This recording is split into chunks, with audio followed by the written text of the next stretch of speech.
and welcome to the Old Mecanico Show. Thank you for stopping by. We hope you stick around a little while. What am I showing you today? 3 answers. First, I'm going to show you how I tried my best to make learning fun. And that's what this channel has turned out to be, making learning fun. When I taught my students, I'd use any kind of method I could to come up with fun learning. The first fun learning was using a little bit of Spanish. For example, I'd put this image up on the screen and I'd ask the students, how many engine speakers do you see? And sure enough, somebody always fell for it. And they'd say 6. And I'd say real loud, incorrecto! There's no such thing as engine speakers. And I'd say, does anybody need translating? That means incorrect. Some more fun words that I like to use were worky, no worky, and kinda worky. Worky means that it's functional. No worky means that it doesn't function. Kinda worky means it sorta works. Look, folks, I'm not trying to make fun of anybody or any ethnicity. I'm just trying to have fun. And the students, they seem to like it, and I hope you guys do too. Another example of how I would use no worky is I'd have a very technical explanation to a failure of a component. For example, the ignition coil. I'd say something like, the failure of the magnetic buildup in the primary coil results in no collapse of induced voltage in the secondary. What does that mean? No worky. So the first thing I showed you was an example of how I tried to make learning fun. That was just a small part of it. The second thing that I'm going to show you is the difference between no worky and kinda worky. You techs out there, I hope you agree with me that when a system is non-functional, it's usually easier to diagnose than a system that is partially functional. We're going to be checking an AC today, but let me give you an example. Worky, leave it alone. No worky means it's completely unfunctional. When it comes to the air conditioning, that means it doesn't blow cold at all. No worky. And the third one is kinda worky. With the air conditioning, how can it kinda worky? That's an easy answer. Well, it blows, but it's not that cold. It takes a long time. So those are 2 different paths that we're going to take. We're going to diagnose a non-working air conditioning, and we're going to have a little bit of fun. Okay, folks, let's go have some fun.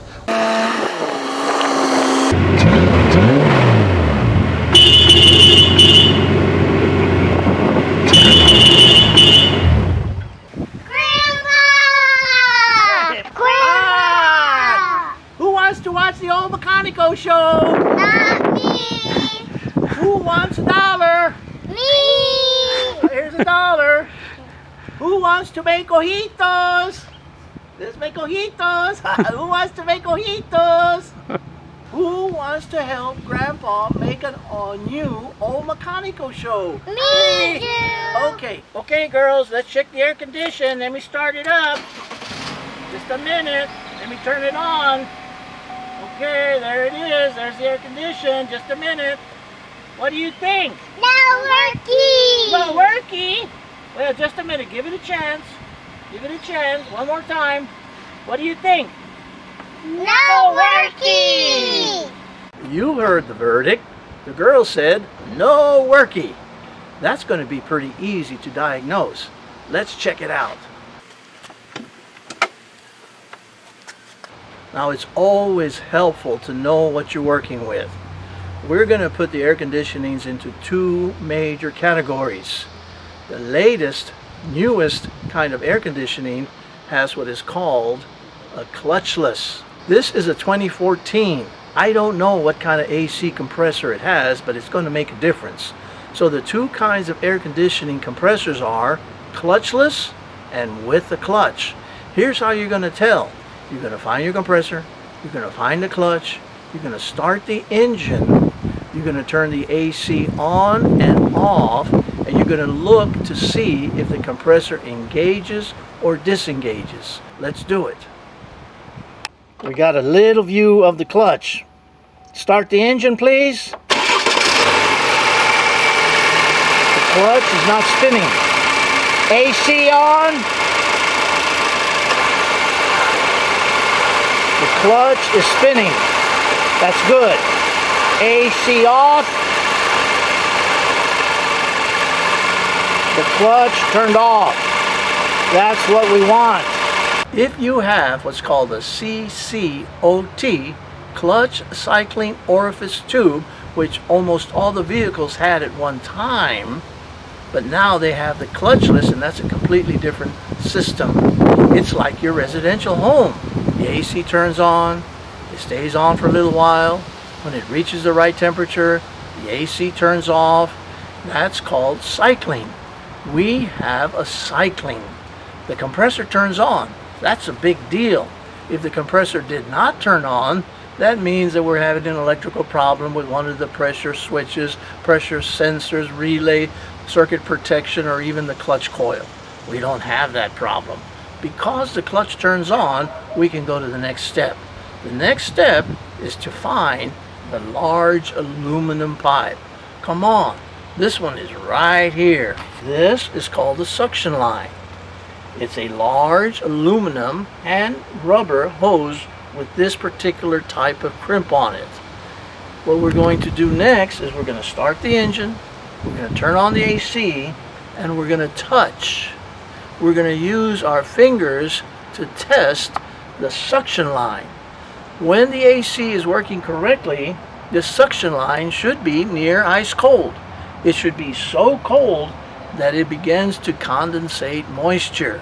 So we're going to start the engine, we're going to turn on the AC, and we're going to see what it does.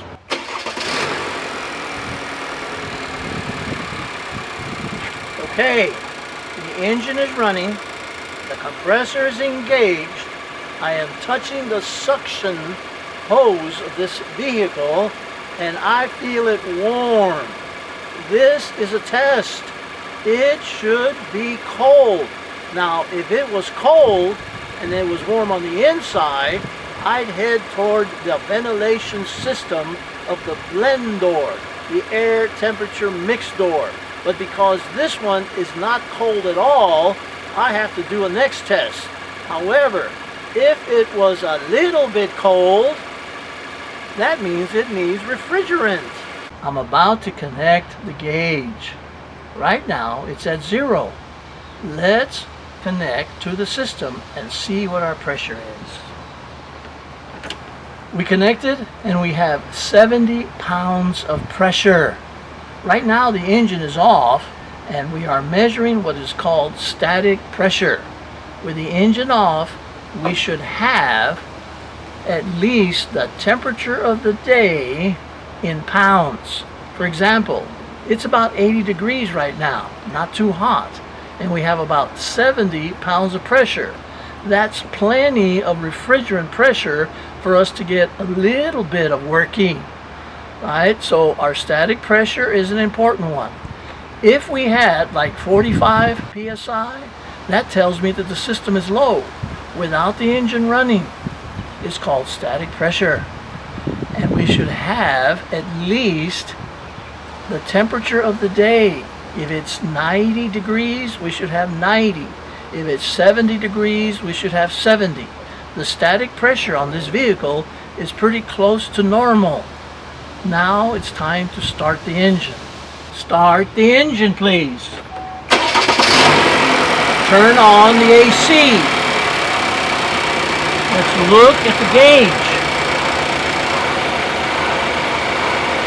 I'm going to check the compressor clutch. It's rotating. There was little to no drop in the pressure. It's not looking good for the compressor. This gauge should be dropping all the way into the green, about 35 or 30 psi. Okay, let's summarize. It's still there, the static pressure. When I connect it with the engine off, I should have a ton of pressure, at least 80. I was up there to 70. That's enough for it to be cold, kind of worky. With the AC on and the engine on, it did not drop. That's how you test a bad compressor.